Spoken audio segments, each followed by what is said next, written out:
Good day, everyone. This is Mary Ann Rivero Navarro, and today I will discuss my answers on right of women as wives. As women, we often think about the roles as mothers and wives, secondarily, as a career woman. But what are the traditional and modern roles of women as wives? The first one, the plain housewife, homemaker, and primary responsible for the child care.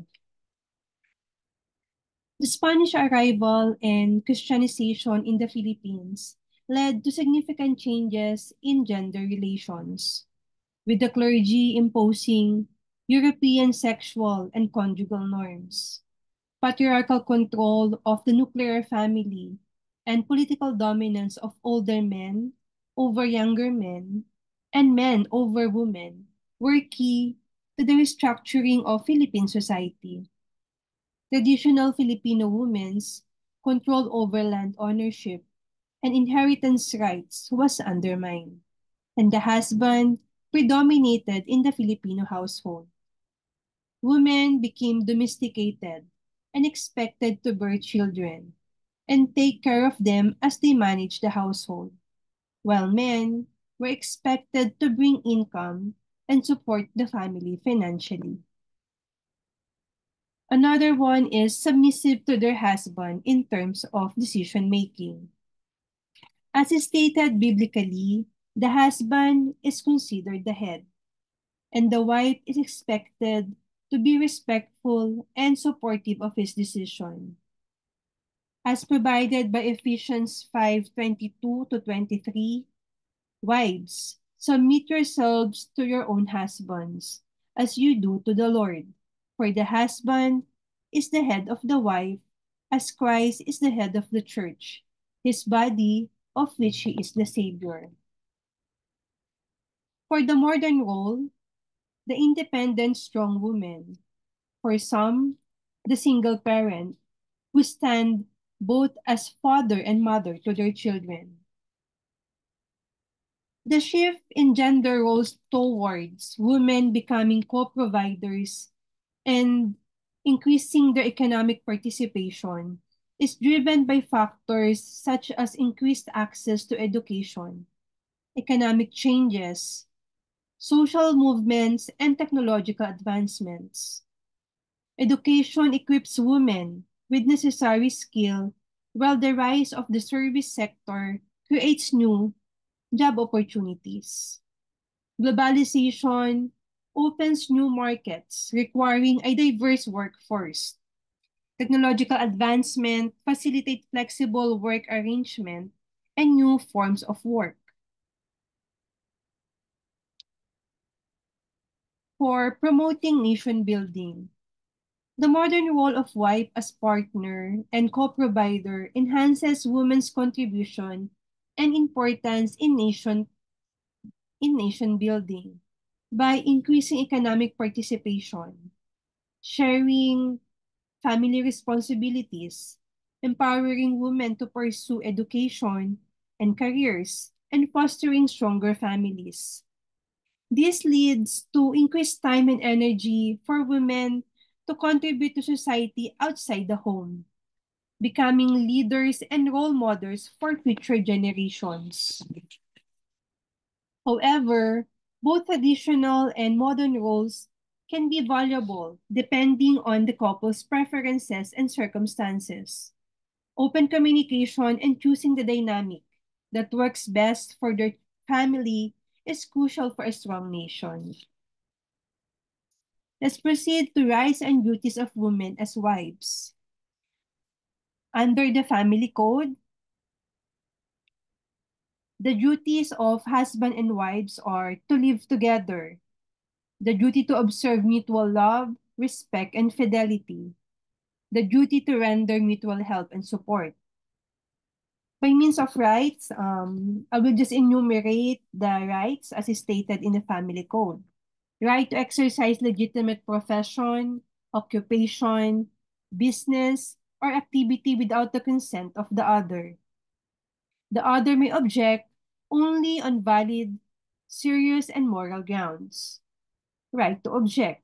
The right to object that is it's being mentioned here is the item for letter A, the right for a legitimate profession or occupation. But both husband and wife can object. Right to equal parental authority. The exception on this is the tender years doctrine where 7-year-old and below, the custody belongs to the mother. But on other circumstances and jurisprudence, it can also be given to the father, given that if the wife or the mother is incapable of giving support, or if she is um, medically and mentally incapacitated to do so. Right on management of properties and right to be protected from violence. So let's proceed to spousal privilege. This is provided for by the rules of court and by rules of evidence. As stated in the Rule 130, Section 23, disqualification by reason of marriage. During their marriage, the husband or the wife cannot testify against the other without the consent of the affected spouse, except in a civil cases by one against the other, or in criminal cases for a crime committed by one against the other, or the latter's direct descendants or ascendants. Another is under Rule 130, Section 24, Paragraph A, disqualification by reasons of privileged communications. The husband or the wife, during or after the marriage, cannot be examined without the consent of the other as to any communication received in confidence by one from the other during the marriage, except in a civil case by one against the other, or in a criminal case for a crime committed by one against the other, or the latter's direct descendants or ascendants. For the Anti-Violence Against Women and Their Children, or BAUC, the rights for protection from violence. This is the core right explicitly stated in the law. And the law defines and enumerates prohibited acts and penalties for acts that constitute violence against women and their children, such as physical, sexual, psychological, and economic abuse.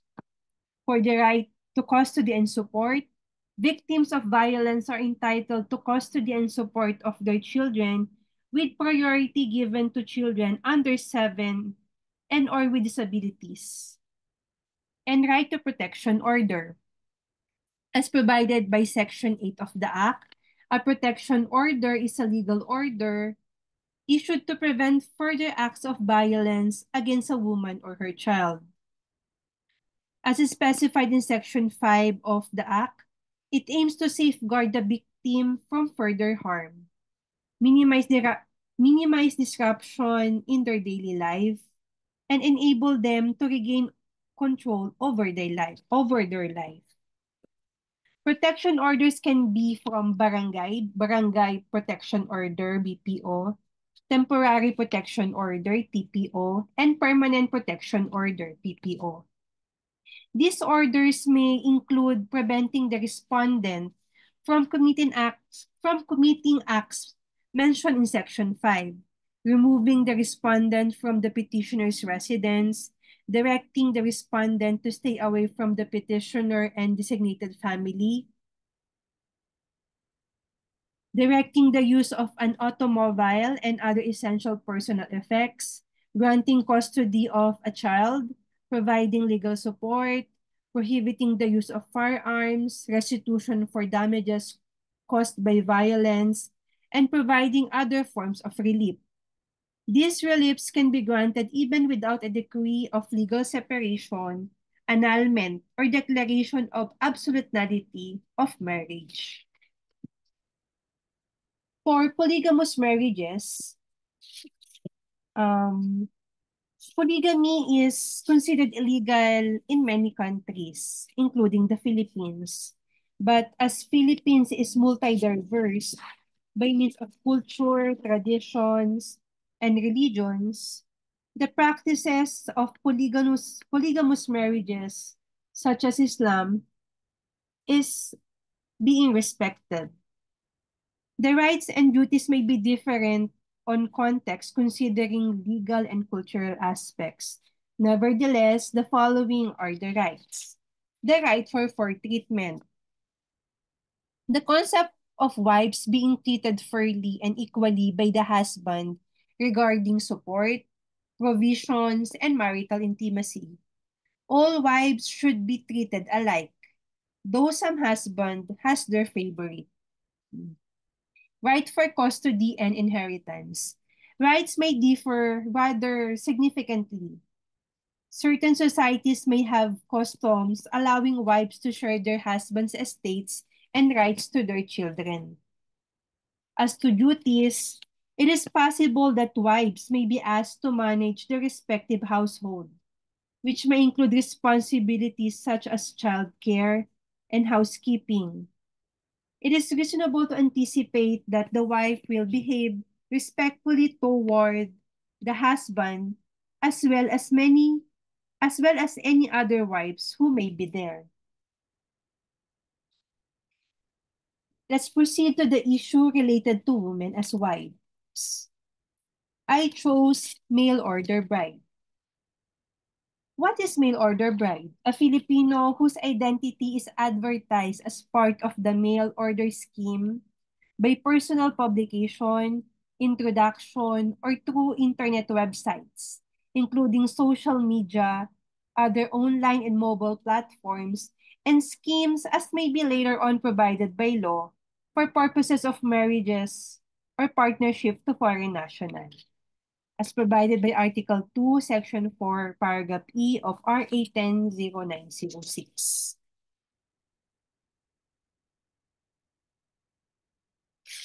Filipino women may be vulnerable to exploitation due to economic hardship or desire for a better life. Misrepresentation and unrealistic expectation may rise due to cultural differences or online profiles. Women may also face isolation and dependency due to language barriers or lack of social connections.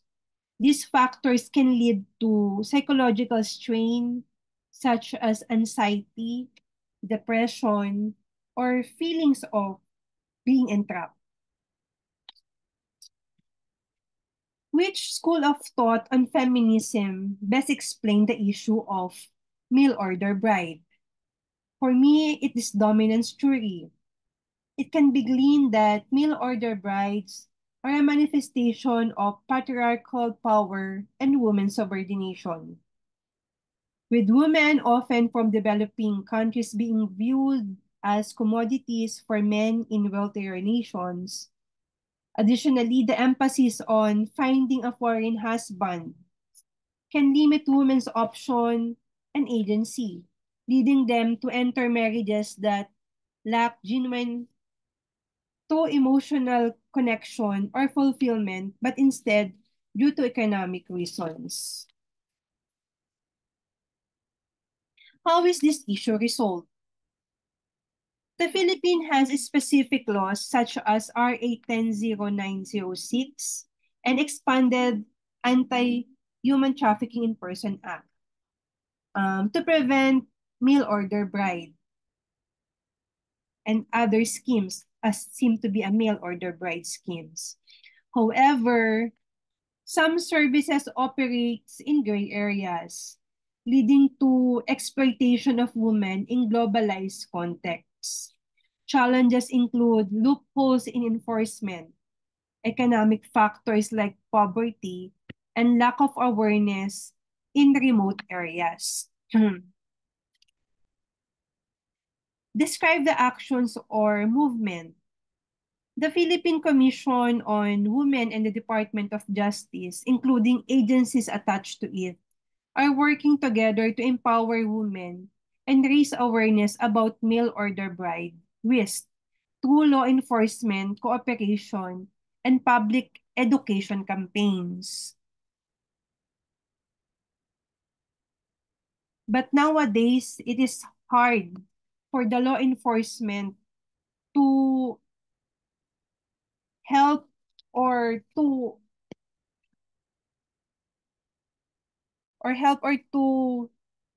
enforce the law, as many platforms like as I mentioned a while ago, the internet apps, the online apps that seem to be a dating app that people nowadays are used to find their partners or husband or wives. It includes foreign nationals, as this globalized accepted social platforms. And that I will end my presentation. These are the references. Uh, Thank you and have a good day.